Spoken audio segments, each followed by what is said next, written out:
My name is Mike. I'm a social work student at Marshall. This is my question, but I did want to make a comment about the military budget. I'd like to see that $57 million go to the soldiers' pay instead of seeing us get another aircraft carrier or another contract going. But my question is, and I'm with you. I'm a little bit in the middle, not so much to the right or left. But not many of us left, right? You know, I live in a household that makes about $45,000 a year between me and my wife. We have 2 kids. Where I'm a full-time student, I don't have health care. Her health care through her work is outrageous. So we benefit from the Affordable Health Care Act. Because we're also under $45,000 a year, and because I'm a student, we get it for free for all 4 of us. Is Affordable Health Care Act. My household income can support us paying $200, $250 a month to this insurance company. So, like other countries, like you said, and it's true, they pay 35% of their taxes. I don't care if you make $20,000 a year or $500 billion a year, you still pay a certain percentage in those countries to your education. It's not free, and to your insurance. I've studied this. Take the caps off of working. Why don't we recreate this insurance to where everybody pays what they can afford to pay, instead of having this huge gap where a lot of people pay nothing? You're saying sliding fee scale. That's been talked about quite a bit. And on right now, sliding fee scale is being done on Medicare, which they're going to take away. So the very wealthy millionaires and so are paying a 3.9% extra, which is going to be eliminated when they do away with the Affordable Care Act. It's horrible what they're going to do, and that's where the $585 billion, everything we talked about you're going to lose. Can you imagine on top of that $575 billion in tax cuts to the wealthiest people in America? On top of everything you're taking away, giving them $575 billion makes no sense whatsoever. It adds insult to injury. I'm sorry. It's okay. We have 25 minutes left. As quick as we can. We aren't going to get to every single question, but again, if you have one of those cards, or if you need a card, make sure it gets to me or to Carrie Joe, and we'll make sure every question gets answered as best we can. We also continue to communicate with you. I'll try to make this quick. Good afternoon, Senator. You heard one of the previous speakers talk about health care and some of the concerns around a conservative Supreme Court. We do have a Supreme Court nominee in front of the Senate soon, starting next week. The confirmation hearings will happen. My question is in 2 parts. Number 1, will you vote to continue the 60-vote threshold for a confirmation of a Supreme Court nominee? Number 2 is, have you met Mr. Gorsuch, and what is your opinion of him so far? And I do know that you were given a report last night. I imagine you haven't had a chance to read that yet, but there are also a sign-on letter by many organizations here in West Virginia that are expressing a lot of concern from workers' rights to women's rights and everything else. I've gotten input on that. First of all, on the 60-vote rule. The 60-vote rule in the Senate, when they said the most deliberate body, it's because it takes a supermajority to get things done in the Senate. That gives the minority a chance to slow the majority down, which you can't slow down in the House. So the 60-vote rule, that was our Bible we lived by from the 50s. It used to be 67. But what happened is Harry Reid in 2015 basically said that we're going to go to the nuclear option. He got very disgusted because Republicans wouldn't let us get on anybody, wouldn't pass anybody, wouldn't confirm anybody. And Harry basically blew it up. And when you say blow it up, the nuclear option, it takes 67 votes to change the rules in the Senate. But the majority can basically, if they want to, do it with the nuclear option and do it with just a simple majority of 51. That's the nuclear option. I am not in any way, shape, or form. I'm the only Democrat that didn't vote to blow it up the last time. And I said if Senator Byrd, he would be rolling in his grave now knowing what they've done to the Senate. Because we have no input at all. And if this Senate goes down to 51 rule majority, I'm telling you, the country will change, unlike anything you've ever seen. So I'm fighting that. I don't think that should be done. I will not vote for to reduce the 60 vote. On top of that, Neil Gorsuch, I met him one time. I'm going to meet him again after his hearing. His hearing is going to carry a lot of weight, whether he gets on or not. I'll throw just a scenario out for you. First of all, you have to have 9 members. You have to have 9 members to have a working Supreme Court. What the Republicans did to Merrick Garland was absolutely almost shameful and sinful. It was awful. And I say that because of this. I apologize to anybody as a member of the Senate that we didn't have enough courtesy and decency. They wouldn't even sit and talk to the man. I had a nice conversation with Merrick Garland. I said, you know, whether you vote for him or not, at least give the man the consideration of a meeting and then vote him up or down. They wouldn't even do that. So that's wrong. So now we got Democrats saying, oh, we're not going to do anything. I said, you're going to have 9 sooner or later. Okay? There's a possibility in the next 4 years you're going to get 2 new Supreme Courts. So you're replacing... We don't know about the next 4 years. This nominee that's in front of you right now, what's your thoughts on him? I don't know. I would say right now, he's going to get... First of all, I will tell you this. He's going to be your next Supreme Court because they will pull the nuclear option with 51 Republicans and no Democrats if that's the way it goes. They're going to pull it. I know I'm sure as I'm standing here, I know Mitch McConnell is going to use the justification. Democrats did it, we're going to do it too. And I'm going to do everything I can to stop that from happening. That's all I can tell you. I'm going to do everything I can to stop it from blowing it up. My name is Teresa. I have a friend, I'm on disability, Medicare, but I have a friend of mine who's 72 years old and she has COPD, and I was told that it's the 3rd cause of death in the nation. Now, I could be wrong.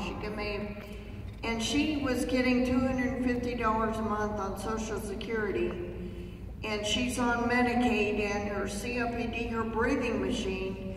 I'm concerned, and she's concerned about if they cut the Medicaid, will that affect her with her COPD, being able to get a breathing machine and being able to function without that because of her COPD and bad health? Well, first of all, Social Security is not affected right now by the Affordable Care Act. Not that they don't want to, but it's not. So but Medicaid could be affected greatly, and that's what we're fighting for. And if you let us know, if you give us her name, one of my staff members will give us, we'll contact her, or we can work through you and make sure that if she sees any changes. I filled out the card, I forgot to bring it, I laid. Honey, there's no problem. Is anybody back there? Oh, right here, TJ, right, ma'am. Just meet with TJ right there, I'm sorry. And he'll take care of you. TJ, take care of you. Hi, I'm Dr. Nicholas Zarilla. It's nice to see you. Doctor, nice seeing you too, thank you. Listening to what everybody said, I have to agree one thing. Excuse me. Everyone deserves health care. This is coming from somebody who came here in 1991 and tried to provide for everyone who walked through the door, regardless of ability to pay. And it had nothing to do with money or self-esteem or anything else. It just needed to be done.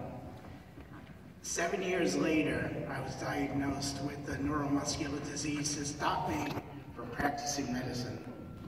Since that time, I've been paying for my family's health insurance out of pocket.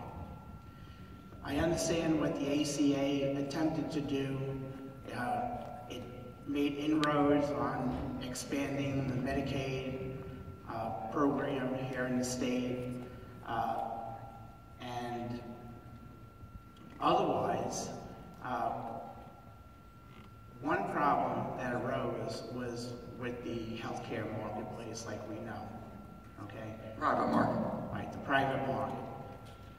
I was fortunate to have the ability to pay for insurance for my wife and 3 children, separate from myself, because I'm in the catastrophic category. Catastrophic high risk. Yeah, I mean, you know, somebody who gets put in catastrophic category, somebody with a neuromuscular disease, can generate $80,000 to $200,000 a month in medical bills.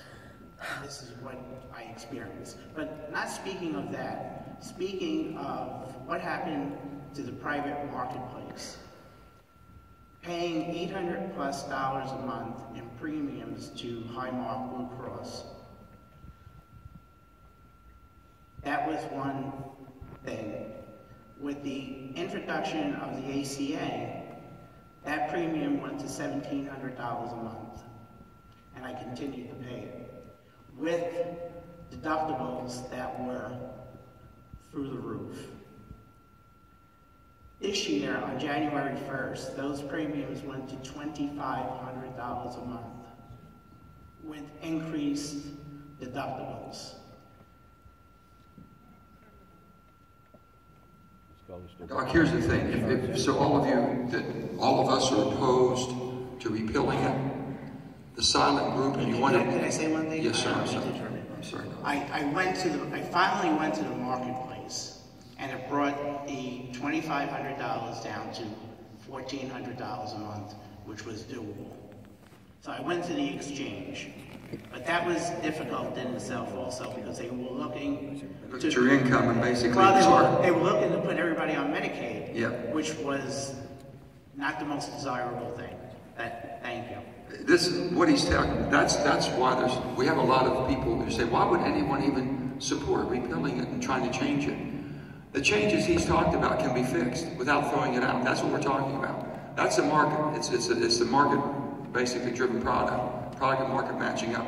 We're trying to fix that, Doc, and I'm willing to sit down with him because we think there's some ways that we can go about creating the markets you can compete in without having, if the changes go away, you're done. Kick the insurance. Okay, we'll be with you. I'm sorry. Hi, Senator. Thanks for being here. Yes, thank you. My name is Kim White, and I am the granddaughter of one of those 86-year-old UMWA widows who's waiting on that letter because she never received it. So sorry she gets that letter and has to think and worry about it. So I appreciate everything you've done and everything UMWA has done. They've been great. Point. I'm also a veteran, and I wonder what are we spending, or proposed spending, $54 billion extra in military spending, risking people's lives to go overseas to protect what? If people here are dying because they don't have health care.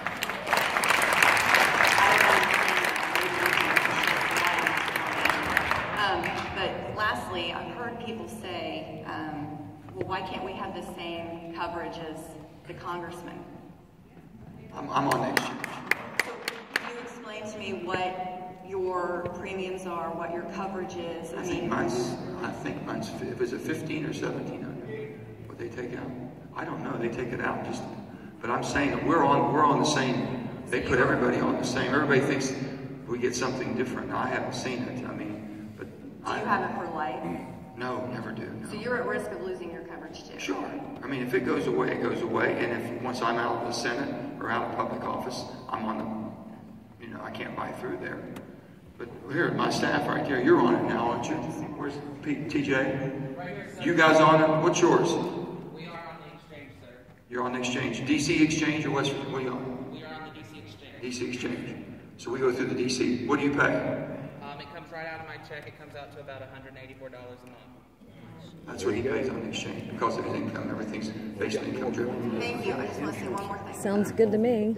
Dow County has mined more coal than just about any county in this country. And it is a forest. So I want to know if you wouldn't mind taking a minute to explain how that is. Well, why do we not have anything to show? Southern West Virginia has mostly absentee ownership. A lot of the large land companies, resources companies. We never had laws that basically made them pay anything back in. So they walked away. There's no infrastructure. There wasn't water or sewer. There wasn't roads. There's no. It's just awful. We can blame everybody that's ever been in any type of public office. It's awful what's happened. And it's McDowell County to get hit the way it is. My wife Gail is very much involved with Reconnect McDowell, trying to get education. It's just an awful situation where you can't give up. You got to keep fighting it. But there's so many reasons, and basically the policies of the past have not worked at all. I'm sorry. Thank you, Senator, for being with us today. I am sharing a testimonial by Kim Jones. I'm going to read part of it. She is a teaching assistant for Cabell County Schools, so she could not get off work, but she wanted to share her story. Her monthly cost without insurance of treating her child's diabetes and connective tissue disorder is $1,804.05 a month just for the basic necessities to keep her alive day by day. This does not include doctor appointments or tests or surgeries. Kim's income as a teaching assistant, after taxes and everything is withheld, is $1,399.08. So if you subtract what she makes at her job from the total for her child's necessary monthly prescriptions, she is in debt $404.97 per month. So I'll read a little bit of what she says. Before I have paid rent, bills, car insurance, bought gas and food, I would start off at a negative $405 every month. My daughter turned 18 a few weeks ago. I don't know where she would have been, where our whole family would have been without the Children's Health Insurance Program. We moved back to West Virginia when she was 2. She was diagnosed with a connective tissue disorders when she was 3 and type 1 diabetes when she was 7.